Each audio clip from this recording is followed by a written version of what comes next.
ಪಕ್ಷದಲ್ಲಿ ಅವೆಲ್ಲ ಈಗ ಅದೇನು ಅಭಿವೃದ್ಧಿ ಮಾಡಿಲ್ಲ ಏನು, ಅಲ್ಲಿ ಏನೋ ಕೆಲವೊಂದು ರಿಪೋರ್ಟ್ ಮೇಲೆ ಪಕ್ಷ ಕೆಲವೊಂದು ತೀರ್ಮಾನಗಳನ್ನು ತೆಗೆದುಕೊಂಡಿದೆ.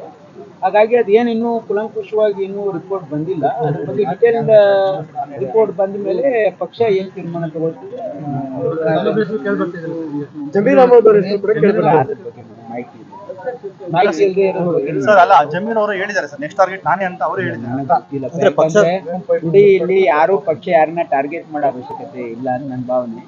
ಹಾಗಾಗಿ ಇಲ್ಲಿ ಅದೇನ್ ನಡೆದಿದೆ ಅನ್ನೋದ್ರ ಬಗ್ಗೆ ಒಂದು ಪ್ರಿಲಿಮಿನರಿ ರಿಪೋರ್ಟ್ ಮೇಲೆ ಒಂದು ಕೆಲವೊಂದು ನಿರ್ಣಯಗಳನ್ನ ಪಕ್ಷದ ವರಿಷ್ಠರು ತೆಗೆದುಕೊಂಡಿದ್ದಾರೆ. ಅದ್ರ ಮುಂದೆ ಡಿಟೇಲ್ ರಿಪೋರ್ಟ್ ಬಂದ್ಮೇಲೆ ಏನೇನಾಗಿದೆ ಅಂತಕ್ಕಂಥದ್ದು ಅದನ್ನ ನೋಡ್ಬಿಟ್ಟು ಪಕ್ಷ ತೀರ್ಮಾನ. ಪಕ್ಷ ವಿರೋಧಿ ಚಟುವಟಿಕೆ ಪಾಠ ಅನ್ನುವಂಥದ್ದು ಮೆಸೇಜ್ ಸರ್.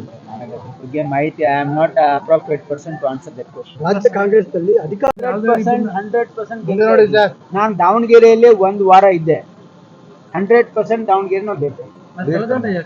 ತಲೆದಂಡ ಏನು ಇಲ್ಲ, ಯಾವ ತಲೆದಂಡನೂ ಮಾಡಿಲ್ಲ. ಸರ್ ಈಗ ನಜೀರ್ ಅಹಮದ್ ಅವರು ಸೀನಿಯರ್ ಕಾಂಗ್ರೆಸ್ ಲೀಡರ್ ಸರ್, ಅವ್ರಿಗೆ ಹೇಳ್ದೇನೆ ಅವ್ರನ್ನ ವಜಾ ಮಾಡಿರುವಂತದ್ದು ಹೇಗೆ? ಇಲ್ಲ, ನನಗೆ ಅದ್ರ ಬಗ್ಗೆ ಮಾಹಿತಿ ಇಲ್ಲ. ಇದು ಹೈಯೆಸ್ಟ್ ಲೆವೆಲ್ ಅಲ್ಲಿ ಆಗಿರ್ತಕ್ಕಂಥ ಒಂದು ನಿರ್ಧಾರ. ಹಾಗಾಗಿ ನನಗೆ ಅದ್ರ ಬಗ್ಗೆ ಮಾಹಿತಿ ಸರ್. ಒಂದು ಕುಟುಂಬಕ್ಕೆ ಅಹಿಂದ ನಾಯಕರನ್ನ ಬಲಿ ಕೊಡ್ತಾ ಇದೆ ಅನ್ನೋದು ಆರೋಪ ಕೇಳಿಬರ್ತದೆ. ಹಾಗೇನಿಲ್ಲ. ನೋಡಿ, ಕಾಂಗ್ರೆಸ್ ಪಕ್ಷ ಎಲ್ಲ ಸಮಾಜದ ಜನರ, ಎಲ್ಲ ವರ್ಗದ ಜನರ ಹಿತವನ್ನು ಕಾಪಾಡ್ತಕ್ಕಂಥ ಪಕ್ಷ.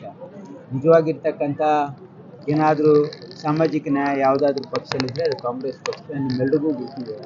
ಹಾಗಾಗಿ ಆ ರೀತಿ ಏನು ಭಾವನೆ ಇಲ್ಲ. ಅಲ್ಲಿ ಟಿಕೆಟ್ ಕೊಡ್ತಕ್ಕಂಥ ಸಂದರ್ಭದಲ್ಲಿ ಇವತ್ತು ಅಲ್ಪಸಂಖ್ಯಾತರ ನಾಯಕರು ಕೂಡ ಕೇಳಿದರು, ಕೇಳೋದೇನು ತಪ್ಪಿಲ್ಲ.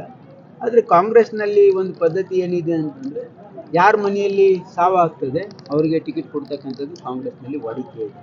ಹಾಗಾಗಿ ಕೊಟ್ಟಿದ್ದಾರೆ. ಅದರ ಅರ್ಥ ಯಾರಿಗೂ ಕಡೆಗಣಿಸ್ತಾರೆ ಅಂತಲ್ಲ. ಮುಂದೆ ಬರ್ತಕ್ಕಂಥ ದಿನಗಳಲ್ಲಿ ಪಕ್ಷ ತೀರ್ಮಾನ ತೆಗೆದುಕೊಳ್ಬೋದು ಅಂತಕ್ಕಂಥದ್ದು ಎಲ್ಲರೂ ಸ್ಪಷ್ಟವಾಗಿ ಹೇಳಿದ್ದಾರೆ. ಹಾಗಾಗಿ ಇದರಲ್ಲಿ ಗೊಂದಲ ಸೃಷ್ಟಿ ಆಗ್ತಕ್ಕಂಥ ಅವಶ್ಯಕತೆ ಇಲ್ಲ ಅಂತಕ್ಕಂಥದ್ದು ನನ್ನ ಭಾವನೆ. ವಿನಯ್ ಕುಲಕರ್ಣಿ ಅವರಿಗೆ ನಾನು ನೋಡಿದೆ, ಜಜ್ಮೆಂಟ್ ಆಗಿದೆ. ಹಾಗಾಗಿ ಅದ್ರ ಬಗ್ಗೆ ನನಗೆ ಜಾಸ್ತಿ ಮಾಹಿತಿ